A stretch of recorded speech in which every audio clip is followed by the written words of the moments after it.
लेकिन आपको क्या, आप तो प्रैक्टिकल है, आप तो किसी हुस्न परी से शादी करनी है। देवर भाभी के इमोशनल ड्रामे का शिकार हो जाता है और मान जाता है शादी के लिए। ऐसे ही सब लड़की से मिलने जाते हैं और लड़की पसंद आने पर जेठानी देवर और देवरानी की शादी करवा देती है। शादी के कुछ दिनों बाद एक नंबर की गंवार। अब देखो रूपाली, मुझे जॉब के लिए देर हो रही है। एक काम कर दो मेरा, कल पहनने के लिए कुछ भी नहीं है मेरे पास। आज से ना मेरे पहनने वाले सारे कपड़े तुम धो दिया करना, ठीक है? देवरानी जो जेठानी के सारे हुक्म किसी आका की तरह माना करती, वहीं जेठानी भी अपने गेम को खुल कर खेल रही थी। शाम को, अरे बहू, मेरे लिए जरा एक कप चाय बना कर लाना। रूपाली, माँ जी को एक कप चाय बना कर दे दो। लेकिन भाभी मैं तो। प्लीज रूपाली, मैं एक बहुत इंपॉर्टेंट काम कर रही हूँ, उसे बीच में छोड़कर नहीं जा सकती। जी ठीक है। अच्छा हुआ मैं अपने लिए एक घरेलू देवरानी ढूंढ कर लाई। अब मेरा काम बहुत आसान हो गया है। मुझे बस जॉब का काम करना पड़ता है, क्योंकि घर के काम तो प्यारी प्यारी देवरानी संभाल लेती है। वाह जी वाह, कितनी समझदार हूँ मैं। लेकिन दिन एक से नहीं होते। जो नया होता है वो एक दिन पुराना हो जाता है और वो रंग सामने आता है जो उसका असली रंग होता है। और फिर, रूपाली जरा मेरा फोन पास करना, और वो फोन में चार्जिंग नहीं होगा, मेरे बैग में चार्जर रख देना। और हाँ बस जितने दिन की ऐश थी जेठानी साहिबा की, वो खत्म और देवरानी का असली चेहरा बाहर। क्यों दीदी, आप क्या कर रही हो? बैठी ही तो हो।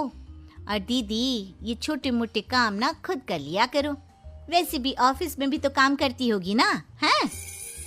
हाय रे, ये क्या, सत्ता तो अभी तो बनी थी, आक्रमण हो गया और पूरा ख्वाबों का किला धुस।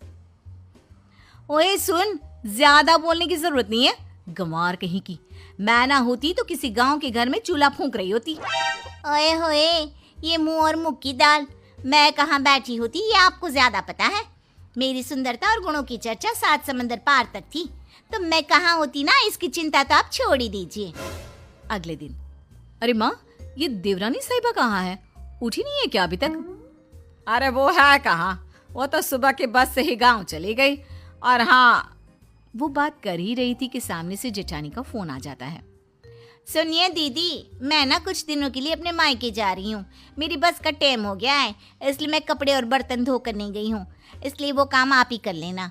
और हाँ, सासू माँ का ना अच्छे से ख्याल रखना, कमाई के चक्कर में ना हवाई मत हो जाना।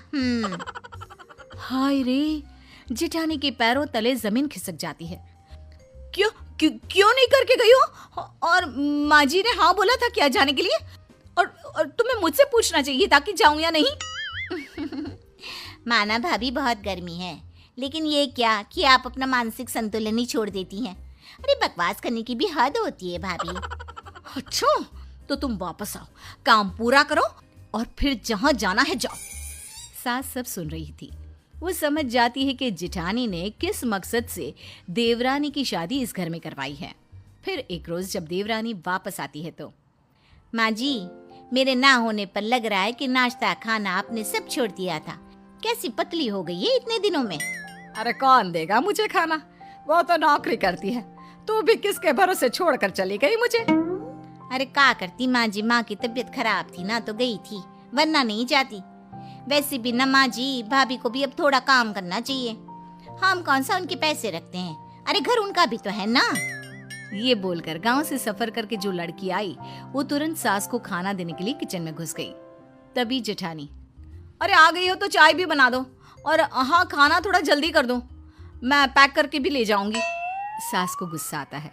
देख बड़ी बहू, तुम दोनों ही मेरी बहुएं हो, छोटी ही काम करती रहे ये ठीक नहीं। अरे तो मैं क्या करूं, मैं कमाती हूँ, मैं घर का काम नहीं कर सकती, ये इस गंवार से करवाओ, वैसे भी घर के काम तो छोटे लोग ही करते हैं।